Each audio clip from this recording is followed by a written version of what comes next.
தாவீதின் ஜெபமும் தேவனுடைய பதிலும். தாவீது சுருக்கமா ஜெபிக்கிறார்.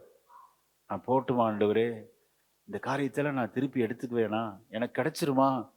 ஆண்டவர் சொல்லாரு, எல்லாவற்றையும் நீ பிடித்துக் கொள்வாய். அல்லேலூயா. போ அப்படிங்கிறார். தொடர், சத்துருவை பின் தொடர் அப்படிங்கிறார். சத்துரு எல்லாம் கொள்ளையாடிட்டு போயிட்டான். அப்ப நான் போட்டுமா, போ அப்படிங்கிறார். அதுக்கப்புறம் பிடித்து அவனை நீ மேற்கொள்வாய். நீங்க இழந்ததெல்லாம் கர்த்தர் கண்டிப்பா 2026 நமக்கு தருவார். ஆமென். அதற்குரிய ஆயத்தினாலதான் இந்த நாள் கடைசி நாள். கவனிங்க, இங்க நமக்கு தெரியும் தாவீது எல்லாவற்றையும் இழந்தான். மனைவி, பிள்ளைகள், குமாரர், குமாரத்திகள், பொருட்கள் எல்லாம் அக்கினினால் சுட்டரித்தார்கள். அமலேக்கியர் வந்து இவன் தங்கியிருந்த சிக்லாக், அந்த சிக்லாகிலே வந்து எல்லாவற்றையும் பிடித்து கொள்ளையடித்து பொருட்கள் எல்லாம் சுட்டரித்து, மனைவி பிள்ளைகளை கொல்லல, அவங்கள வந்து அப்படியே கொள்ளையடிச்சிட்டு போயிட்டாங்க. கொள்ளையடிச்சிட்டு போய் 3 நாள் ஆச்சு. இப்ப தாவீது எங்க போனாரு? அவரோடு இருந்த ஆட்கள் எங்க போனாங்க அப்படின்னா, இத சுருக்கத்தை நான் சொல்ல விரும்புறேன். 29ஆம் அதிகாரத்துல தாவீது பெலிஸ்தரோடு வந்திருக்கிறான். சவுல் துரத்திட்டே இருந்தபடினால அந்த சவுல் பிரச்சனை தாங்க முடியலன்னு சொல்லி சவுலை விட்டு கொஞ்சம் விலகி இருப்போம் அப்படின்னு பார்த்தீங்கன்னா, கிட்டத்தட்ட 16 மாதங்கள் இந்த ஸ்தோத்திரம் பெலிஸ்தரோடு போய் இருந்தான். 27:7 வாசிங்க. தாவீது பெலிஸ்தரின் நாட்டிலே ஒரு வருஷமும் 4 மாதமும் குடியிருந்தான். 16 மாசம் இவன் இஸ்ரேல்ல இல்ல, இஸ்ரவேல் தேசத்துல. ஏன் அப்படின்னா சவுல் துரத்திக்கிட்டே இருக்கிறான். நம்ம எப்படியும் செத்து போயிடுவோம்னு சொல்லி கொஞ்சம் விலகி இருப்போம்னு சொல்லி பெலிஸ்தர்ட்ட போய் தஞ்சம் புகுந்துட்டான். ஆகீஸ் ராஜா, அந்த ஆகீஸ் ராஜா இவனை நல்லா வச்சுக்கிட்டார். அவன்கிட்ட போய் நல்ல ஆக்ட் பண்ணி ஒரே பொய், பித்தலாட்டம், மாயை, சோத்திரம் ஃபுல்லா மாய்மாலம் அப்படி பண்ணி கிட்டத்தட்ட 16 மாசம் போயிருக்கிறார். இந்த 16 மாசம் ஆண்டவரை தேடல. பெலிஸ்தனுடைய பாளையத்தில் இருக்கிறார் சிக்லாகு. இந்த ஆகீஸ் ராஜா அவனுக்கு கொடுத்த இடம் சிக்லாக். வாசிக்கலாம் ஸ்தோத்திரம் 30ஆம் அதிகாரம் 1 வசனம். இப்ப என்ன நடக்கிறது பார். தாவீதும் அவன் மனுஷரும் 3ஆம் நாளிலே சிக்லாக்கு வந்து சேருகிறதற்குள்ளே அமலேக்கியர் தென்புறத்து சீமையின் மேலும் சிக்லாக்கின் மேலும் விழுந்து சிக்லாக்கை கொள்ளையடித்து அதை அக்கினியால் சுட்டரித்து. அமலேக்கியர் வந்து எல்லாவற்றையும் கொள்ளையடிக்கிறாங்க. காரணம் என்ன அப்படின்னா, இவன் இந்த சிக்லாக்ல குடியிருந்தப்ப இந்த ஆகீஸ் ராஜாவுக்கு தெரியாம போய் என்ன பண்ணுவான்னா, இந்த அமலேக்க போய் டிஸ்டர்ப் பண்ணி அவங்கள கொள்ளையடிச்சு அவங்கள ஆட்கள் எல்லாம் கொன்று போடுவான். இது இந்த பெலிஸ்தருடைய ஆகீஸ் ராஜாவுக்கு தெரியவே தெரியாது. எல்லாரையும் மறைச்சிருவான்.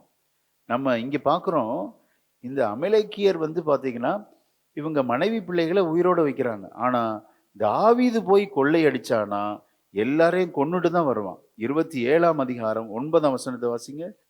தாவீது அந்த நாட்டை கொள்ளையடிக்கிற போது புருஷர்களையும் ஸ்திரீகளையும் உயிரோட வைக்காமல், யாரும் உயிரோட வைக்க மாட்டான், ஆடு மாடுகளையும் கழுதைகளையும் ஒட்டகங்களையும் வஸ்திரங்களையும் எடுத்துக்கொண்டு ஆகீஸ் இடத்துக்கு திரும்பி வருவான். ஆகீஸ் கேட்பான், எங்க இருந்து வந்த?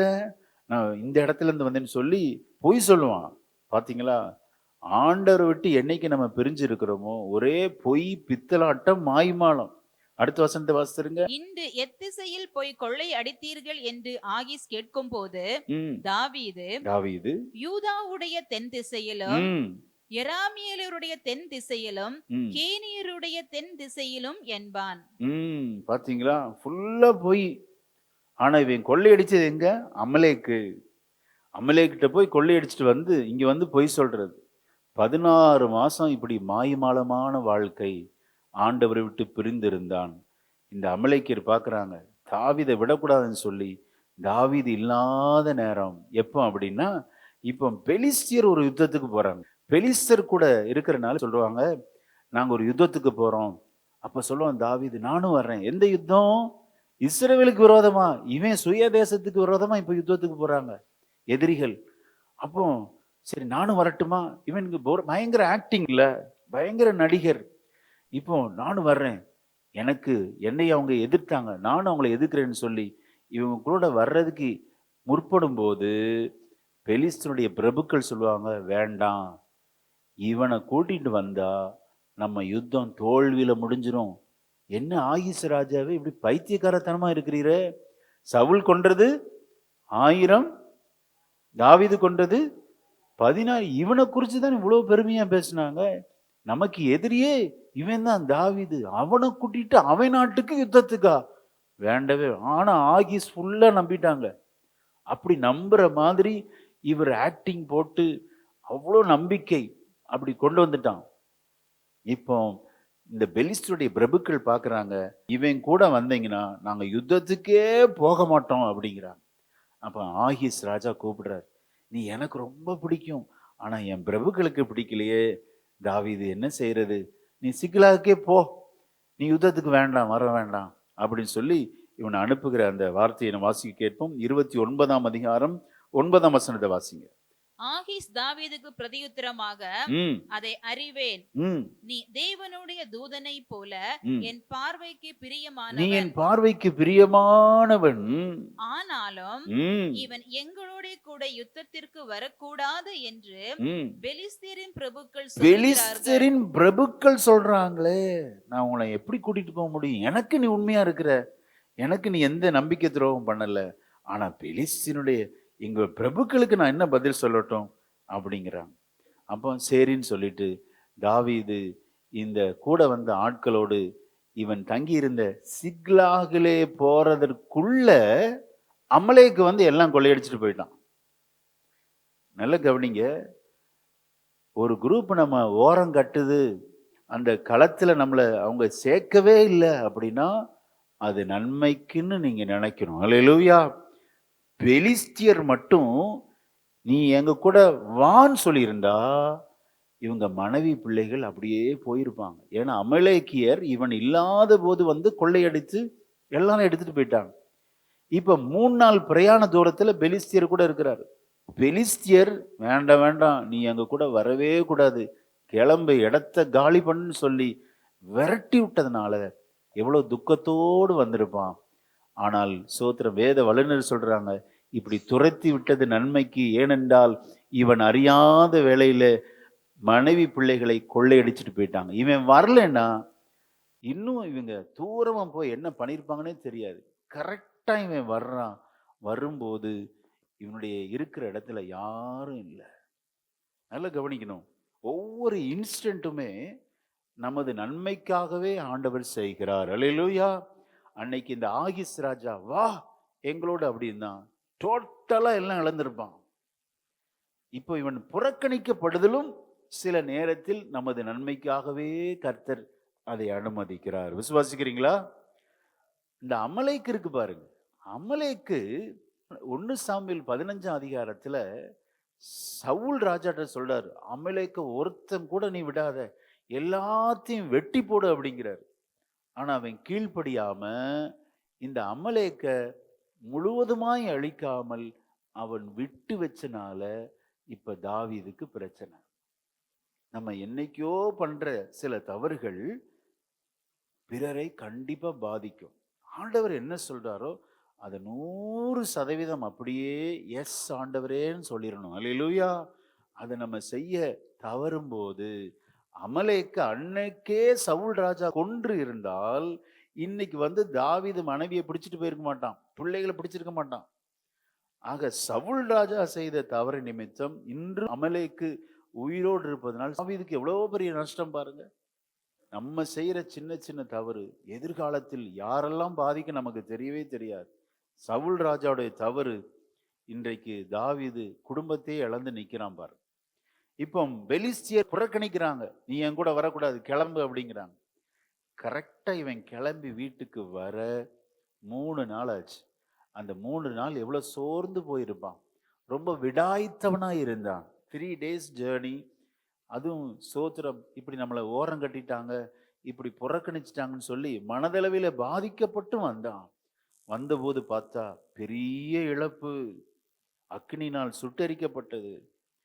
இப்போ அழ பலனில்லாமல் அழுகிறான். 4ஆம் வசனத்தை வாசிக்கலாம். அப்பொழுது ம், தாவீதும் ம், அவனோடு இருந்த ஜனங்களும் ம், அழுகிறதற்கு தங்களில் பலன் இல்லாமல் போகும் மட்டும் ம். சத்தமிட்டு அழுதார்கள். சத்தமிட்டு அழுதார்கள். நல்லா கவனிக்கணும். இந்த ஒரு இன்ஸ்டன்ட்ல நமக்கு ஆண்டவர் கற்றுக் கொடுக்கிற பாடங்கள் பல பாடங்கள்ங்க. நிறைய பாடங்களை கற்றுக் கொடுக்கிறார். தாவீது இருதயத்துல பெரிய கேள்வி இருந்திருக்கும். ஆண்டவரே, என் சொந்த தேசத்தை இழந்தேன், சவுல் ராஜா என்னை துரத்துகிறான், என் ஜீவனும் போற மாதிரி இருக்கு. இப்போ பெலிஸ்தியருடைய பாளையத்தில் வந்து அடைக்கலம் புகுந்தால் பெலிஸ்தியர் என்னை ஓரம் கட்டுகிறார்கள். சரி, வீட்டுக்கு வந்து பார்த்தா மனைவி பிள்ளைகள் எல்லாம் கொள்ளையடிச்சிட்டு போயிட்டாங்க. எவ்வளவு உடைக்கப்பட்டு சத்தமிட்டு அழுதான். அல்லேலூயா. அவனோடு இருக்கிற எல்லாரும் அழுதாங்க. அவங்களும் எல்லாரும் குடும்பத்தை இழந்து வந்து நிக்கிறாங்க. அவங்களுக்கு எல்லாருக்கும் இழப்பு. எவ்வளவு துக்கம்னா துக்கம். நம்ம அந்த இடத்துல இருந்தா நம்ம ஒரு கேள்வி கேட்டிருப்போம். ஆண்டவரே, ஏன் எனக்கு மட்டும் இவ்வளோ பிரச்சனை? அல்லேலூயா. ஆமென். இந்த கேள்வி எல்லாருக்குள்ளும் வரும். ஆண்டவரே, எனக்கு மட்டும் ஏன் ஆண்டவர் இவ்வளோ பிரச்சனை, இவ்வளோ நெருக்கங்கள்? 17 வருஷம் இந்த போராட்டம் இன்னும் முடியலையே. போராட்டம் முடிஞ்சிருச்சுன்னு பார்த்தா இப்ப புதுசு புதுசா பிரச்சனைகள் வருது. அப்படி என்று கலங்கி வந்திருக்கிற தேவ ஜனமே, கர்த்தர் உங்களோடு தாவீதின் வாழ்க்கையிலிருந்து பேசுகிறார். ஆமென். ஏன் இந்த பிரச்சனை? உங்க கேள்விக்கு ஆண்டவர் பதில் சொல்லுகிறார். விசுவாசிக்கிறீங்களா? ஆமென். இந்த பிரச்சனையில எதுக்கு அப்படி இந்த பிரச்சனையை கர்த்தர் அனுமதிக்கிறாருன்னா, 16 மாசம் ஆண்டவரை தேடல.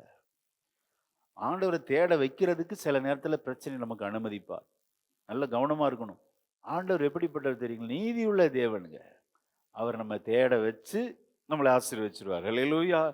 இவன் தேடல, தேட வைக்கிறதற்கு பிரச்சனையை அனுமதிக்கிறார்.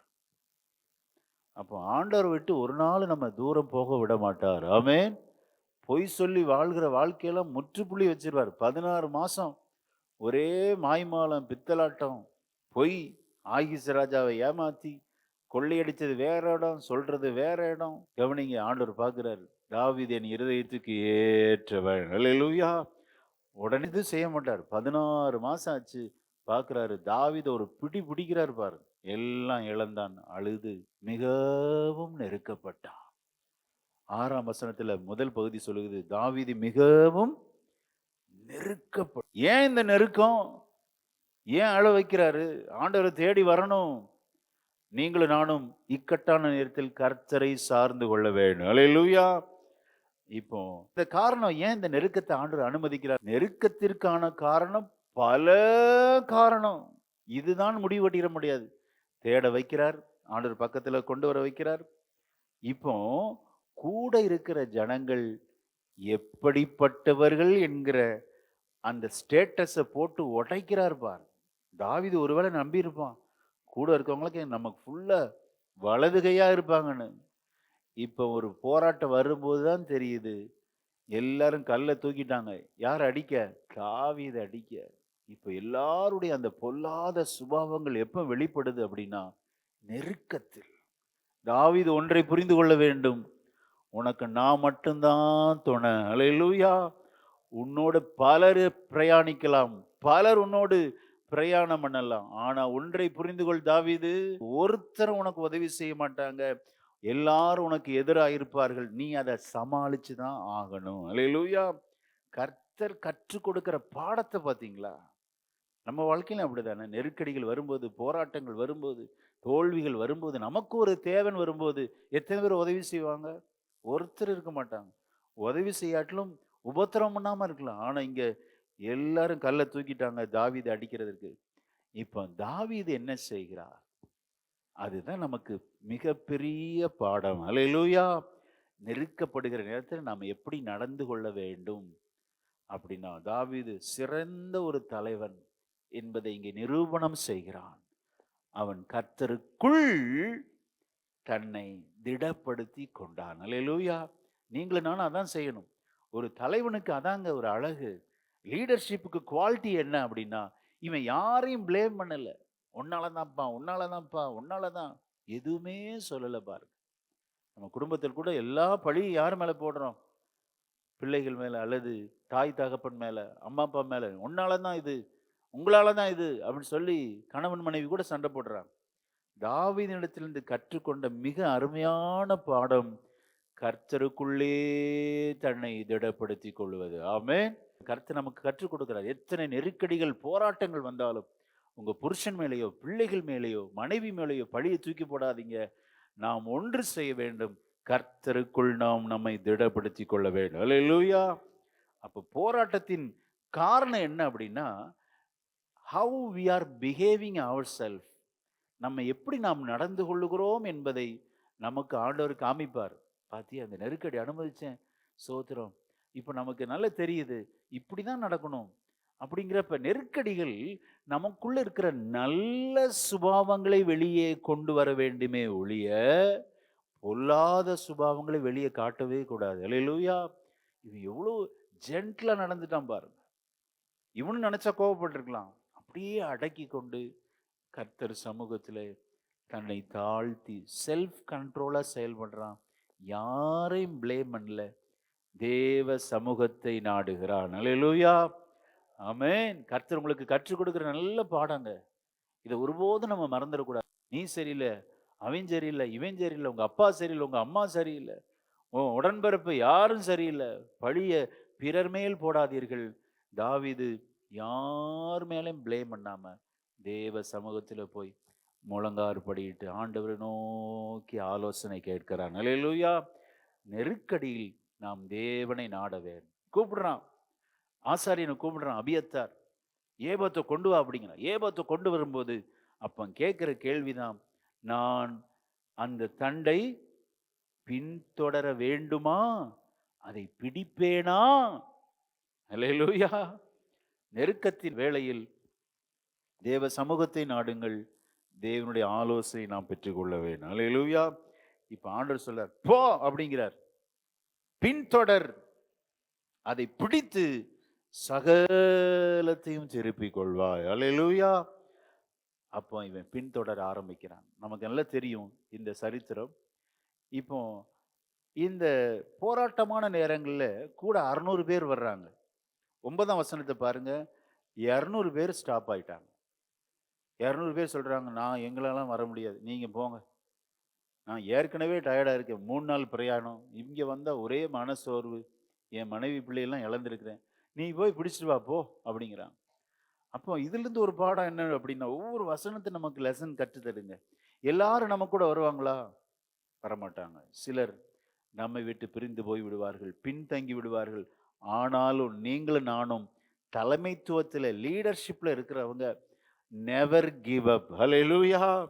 ஒருபோதும் சோர்ந்து போக, வானமே இடிந்து விழுந்தாலும் சரி, ஆமீன், பின்தங்கி விடக்கூடாதுங்க. தங்கி இருக்கிற குளத்து தண்ணி பாருங்க, தங்கியே இருக்கும், ஒரே ஸ்மெல்லு. ஆனா ஆத்து தண்ணியில என்னைக்கா ஸ்மெல் வருமா? ஆற்று நீர் ஓடிக்கொண்டே இருக்கிறது, தொடர்ந்து ஓடு. ஆனா நிக்கிற தண்ணி பாருங்க, ஒரே ஸ்மெல்லுங்க. வாழ்க்கையில நம்ம ஒருபோதும் நின்று விடவே கூடாது. ஆமென். ஸ்தோத்திரம். இவன் கூட தொடர்ந்து ஓடன். யார் வந்தா என்ன, வராட்டி என்ன, யாரையும் நான் குற்றப்படுத்த மாட்டேன். எனக்கு கொடுத்த பணியை நான் செய்வேன். அல்லேலூயா. 10ஆம் வசனத்தை வாசிக்கலாம். தாவீதோ ம் 400 பேரோடு கூட ம் தொடர்ந்து போனான். ம் 200 பேர் ம் விடாய்த்து போனபடியினால் ம் பேசோர் ஆற்றண்டையை ம் கடக்க மாட்டாமல் நின்று போனார்கள். இதுக்காக தாவீது அவங்கள குற்றப்படுத்தினானா? இல்ல. அதாங்க பிரச்சனைன்னு வரும்போது நம்ம எப்படி பிஹேவ் பண்றோம் ரொம்ப முக்கியம். நம்ம நல்ல குணங்கள், பிறரை சந்தோஷப்படுத்தணும். தாவீது எவ்வளவு ஜென்டில்மேனா இருக்கிறார் பாரு. 200 பேர் ஸ்டாப் ஆயிட்டாங்க. இவங்க ஜெயிச்சுட்டு வர்றப்ப இந்த 200 பேர் பார்க்கறப்ப இந்த 400 பேருக்கும் 200 பேருக்கும் ஒரே வாக்குவாதம். தாவீது ராஜாவே, அவங்க நம்ம கூட வரல, அவங்களை எப்படி நீங்க சேர்த்துக்கலாம்? சேர்த்துக்கவே கூடாது அப்படிங்கிறாங்க. ஒரே சண்டை. ஆனா தாவீது பாருங்க, ஜென்டில்மேனா இருக்கணும். அதாங்க லீடர்ஷிப். தலைமைத்துவத்துக்கு அதான் காரணம். அழகு. வீட்லயும் சரி, ஸ்தோத்திரம். சில நேரத்தில் எல்லாரும் ஒரே ஃப்ரீக்வன்சியில் செயல்பட மாட்டாங்க. ஆனா எல்லாரையும் அணைத்து கொண்டு சேர்த்து கொண்டு முன்னேறி போவதுதான் தலைமைத்துவத்தின் அழகு. ஹல்லேலூயா.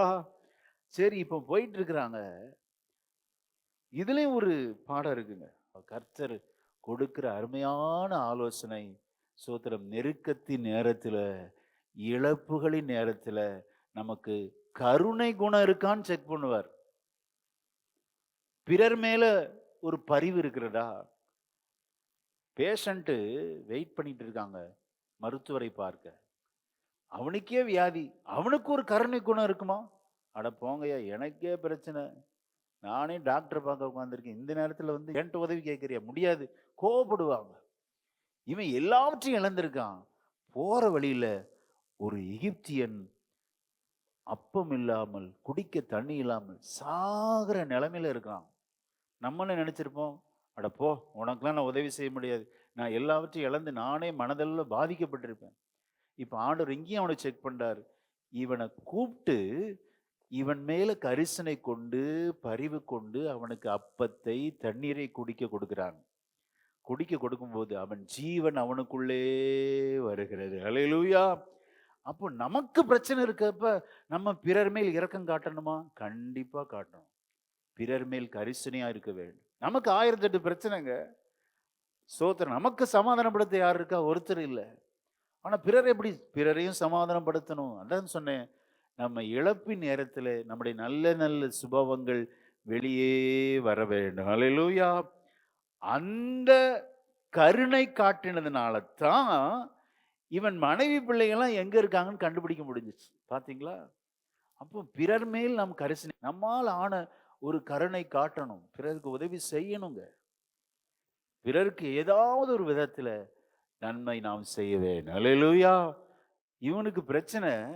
இப்போ ஒரு எகிப்தியனுக்கு பரிவு காட்டினதினால் இவன் சோத்திரம் இவனுடைய லெக்கை அடைய மிக அழகான ஒரு வழிமுறையை அதிலே ஆண்டவர் வைத்திருக்கிறார். ஆமென்.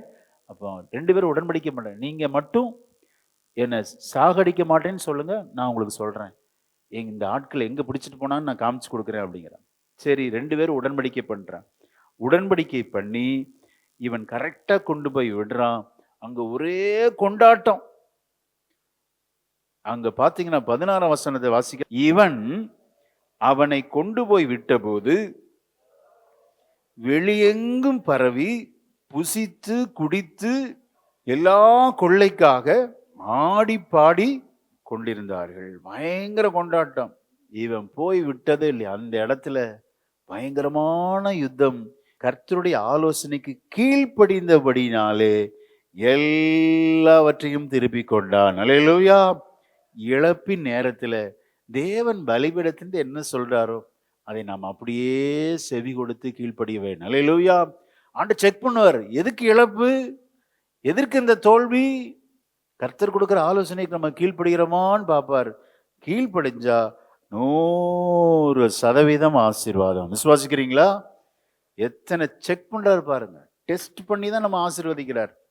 நமக்கு பரிவு குணம் இருக்குதா, பொறுமை இருக்கா, கோவப்படாம இருக்கிறோமா, எல்லாரையும் சேர்த்து கொள்றோமா, திடீர்னு நம்ம விட்டு விலகிறவர் மேல் கோபம் கொள்றோமா, அவங்க மேல நம்ம கரிசனையா இருக்கிறோமா, எல்லாம் செக் பண்றாரு பாருங்க. லீடர்ஷிப்புக்கு செக் பண்ணி கரெக்டா கொண்டு போய் விடுகிறாரு. யுத்தத்தை செய்யக்கூடிய பலனை தருகிறார். யுத்தத்தில் தாவீது மிகப்பெரிய வெற்றி அடைகிறான். ஹல்லேலூயா. ஆமென். நம்ம எப்போ எல்லாவற்றையும் திருப்பிக் கொள்வோம்? 2026 எல்லாவற்றையும் திருப்பிக் கொள்வது எப்படி? இந்த குணங்கள் எல்லாம் நமக்கு இருந்ததென்றால் நாம் இழந்த எல்லாவற்றையும் பெற்றுக்கொள்வோம். ஆமென். நெருக்கடி நேரத்தில் தேவ ஆலோசனை நாட வேண்டும். சோத்திரம். தேவ ஆலோசனைக்கு கீழ்ப்படிய வேண்டும். சோத்திரம். பரிவு காட்ட வேண்டும். ஆமென். பிறர் மேல் நாம் அக்கறையா இருக்க வேண்டும். சோத்திரம். நம்மை விட்டு பிரிந்தாலும் அவங்களை கசந்து கொள்ளக்கூடாது, அவர்கள் மேலும் அன்பா இருக்கணும். அப்படி நல்ல குணங்கள் இருந்தால் தேவன் நம்மை கொண்டு வந்து நிறுத்துகிற இடம் ஒன்றும் குறைவுபடாமல் எல்லாவற்றையும் நாம் திருப்பிக் கொள்வோம். விசுவாசிக்கிறீங்களா? 19ஆம் வசனம் வாசிக்கலாம். அவர்கள் கொள்ளையாடி கொண்டு போன எல்லாவற்றிலும் சிறியதிலும் குமாரரிலும் குமாரத்திலும் ஒன்றும் குறைபடாமல் எல்லாவற்றையும் தாவீது திருப்பி கொண்டான். ஹல்லேலூயா. சரி, திருப்பியாச்சு, வெற்றி அடைஞ்சாச்சு. திருப்பியும் நம்மகிட்ட நல்ல குணம் இருக்கா செக் பண்ணுவார் ஆண்டவர். இவன் எல்லாவற்றையும் வென்ற போது கூட கூட இருக்கவங்க தான் சொன்னாங்க இது தாவீதின் கொள்ளை என்று. ஆனால் தாவீது வாயிலிருந்து வந்தது கர்த்தருடைய பரிசு. ஹல்லேலூயா. நம்ம எவ்வளோ வெற்றி பெற்றாலும், சக்சஸ்ஃபுல்லா பிஸ்னஸ் பண்ணாலும் சரி, நல்ல நமக்கு ஆசீர்வாதங்கள்லாம் கிடைக்கும் போது நம்ம வாயை திறந்து சொல்ற வார்த்தை தாவீது சொன்ன வார்த்தையாக இருக்கணும். ஹல்லேலூயா. சிலர் ஆசீர்வாதத்துக்கு அப்புறம் தலைகளா மாறிடுறாங்க. ஆசீர்வாதத்துக்கு அப்புறம் அதே தாழ்மை. அந்த வசனத்தை வாசிக்க கேட்போம். 23ஆம் வசனத்தை வாசிக்கலாம். அதற்கு தாவீது, என் சகோதரரே, ம். கர்த்தர் நமக்கு தந்ததை நீங்கள் இப்படி செய்ய வேண்டாம். ம். கர்த்தர் நம்மை காப்பாற்றி ம். நமக்கு விரோதமாய் வந்திருந்த அந்த தண்டை நம்முடைய கையில் ஒப்பு கொடுத்தார். கர்த்தரையே முன்வைத்து சொல்றான். நான் ஜெயித்ததுன்னு சொல்லல. நீங்க எல்லாம் கள்ள தூக்குனீங்க பாத்தீங்களா? பாதி பேர் நின்றுட்டீங்கல்ல, ஆண்டவர் என்னை கைவிடல அப்படின்னு ரொம்ப வீர வசனமும் பேசல. நமக்குன்னு சொல்லி எல்லாரையும் அரவணைத்து போகிற அருமையான அந்த தலைமைத்துவத்தின் குணம் நமக்கு வேணும். அல்லேலூயா. இப்போ ஜெயிச்சுட்டு வர்றாங்க, அந்த 200 பேர் வர்றப்ப அவங்களே அன்போடு ஏற்றுக்கொண்டு அவர்களுக்கும் ஷேர் கொடுக்கவே கூடாது அப்படிங்கிறாங்க. மனைவி பிள்ளைய மட்டும் எடுத்துட்டு போட்டோம், ஆசீர்வாதத்தெல்லாம் கொடுக்க கூடாது அவனுக்கு அப்படிங்கிறாங்க. இல்ல இல்ல, அப்பதான் சொல்றாரு, கர்த்தர் நமக்கு தந்ததை நம்ம இப்படி கொடுக்காம இருக்கக்கூடாது, ஷேரிங் கண்டிப்பா இருக்கணும். அல்லேலூயா. ஆமென். கொடுக்கிற குணம் தாங்க அருமையான குணம். எவ்வளோ பெரிய வெற்றி அடைந்தாலும் கொடுக்காவிட்டால் அது சுயநலவாதியா போயிடுவோம். இவன் பாருங்க, இவனோடு வராத பயணிக்காதவர்களுக்கும் அந்த ஷேர் கொடுக்குறான். விசேஷமாக பார்த்தீங்கன்னா 27ஆம் வசனத்துல பாருங்க, சோதரம் எல்லாருக்கும் பாகம் அனுப்புறான். கிட்டத்தட்ட 13 நகரங்களுக்கு அங்க பட்டியலிடப்பட்டிருக்கிறது. 13 நகரங்களுக்கு இந்த கொள்ளையடிக்கப்பட்டதிலிருந்து சத்துருவை கொள்ளையாடினவிலிருந்து எல்லாருக்கும் ஷேர் அனுப்புறான் பாரு. அப்ப எவ்வளவு நல்ல குணங்கள். அல்லேலூயா. நமக்கு ஆண்டவர் கண்டிப்பா திருப்பி தருவார். விசுவாசிக்கிறீங்களா? நீங்க இழந்த பலன், நீங்க இழந்த பொருட்கள், சோத்திரம், நீங்கள் இழந்த பொருளாதாரம், ஆவிக்குரிய வாழ்க்கை எல்லாவற்றிலும் நல்ல ஒரு செழிப்பு உண்டாகும். அல்லேலூயா. அதை நீங்கள் பிறருக்கு என்ன செய்யணும்? பகிர்ந்து கொடுக்கணும். அல்லேலூயா. 13 நகரங்களுக்கு பாகத்தை அனுப்பி பகிர்ந்து கொடுத்து எல்லாரோடும் சந்தோஷமா இருந்தான் தாவீது. ஆமென். ஆக இழக்கும் போது நாம் எப்படி நல்ல சுபாவங்களை நாம் வெளிப்படுத்த வேண்டும், அது ரொம்ப முக்கியம். இழந்ததை மீண்டும் பெறணும் அப்படின்னா இந்த நல்ல சுபாவங்கள் நமக்கு வேணும். பரிவு, தேவனுடைய சமூகத்தை நாட வேண்டும், அவரை தேட வேண்டும், அவருடைய ஆலோசனையை கேட்க வேண்டும். ஆலோசனை சொல்லும்போது அப்படியே செயல்படுத்திடணும். லெஃப்ட் ரைட்லாம் பார்க்கக்கூடாது. யாரு கூட வந்தா என்ன, கூட வராட்டி என்ன, அதெல்லாம் கண்டுகொள்ளவே கூடாது. ஸ்தோத்திரம். அப்படிப்பட்ட ஒரு முன்னோக்கு பார்வையோடு உங்களுடைய பயணம் இருக்கும் என்றால் வாழ்க்கை முழுவதுமே உங்களுக்கு வெற்றி. அல்லேலூயா. உங்க தோல்வி ஜெயமாய் மாறும். விசுவாசிக்கிறீங்களா? அப்படின்னு ஆண்டு நம்மை உயர்த்தும் போது நம்ம எல்லாருக்கும் கொடுக்கிறவர்களாய் மாறுவோம். கர்த்தர் நம்மை ஆசீர்வதிப்பார். நாம் இழந்த எல்லாவற்றையும் கர்த்தர் நமக்கு தருவார். அல்லேலூயா. பரிசுத்தமுள்ள நல்ல பிதாவே, உமது பிள்ளைகள் எவைகளெல்லாம் இழந்திருக்கிறாங்களோ அவைகளெல்லாம் திருப்பி பல மடங்கு தாவீது திருப்பி கொண்டான் சுவாமி. உமது பிள்ளைகளுடைய எல்லா இழந்த ஆண்டவரே ஸ்தோத்திரம் காரியங்களை அவங்க பெற்றுக்கொள்ளட்டப்பா. பிள்ளைகளுடைய ஆசீர்வாதம், குடும்பத்தின் நன்மைகள், ஆண்டவர் பல இடங்களில் அவங்க இழந்திருக்கலாம்ப்பா. ஆண்டவரை அவமானப்பட்டிருக்கலாம், தலை குனிந்திருக்கலாம். அதெல்லாம் தலை நிமிர்ந்து நடக்க உமது பிள்ளைகளுக்கு நீர் இரக்கம் பாராட்டுவீராக. தாவீது மிகவும் நெருக்கப்பட்டார், சத்தமிட்டு அழுதான். ஆனால் தேவனுடைய உதவியை நாடினான். ஆண்டவரே, தேவன் அவனுக்கு நல்ல ஆலோசனை சொன்னபோது அப்படியே கீழ்ப்படிந்தான். ஆண்டவரே, ஆண்டவரே, யார் எங்களோடு வந்தாலும் வராவிட்டாலும் எங்களுடைய ஆண்டவரே அந்த பயணம், நடை பயணம் நின்று விடக்கூடாது, பின்னோக்கி திரும்பி விடக்கூடாதப்பா.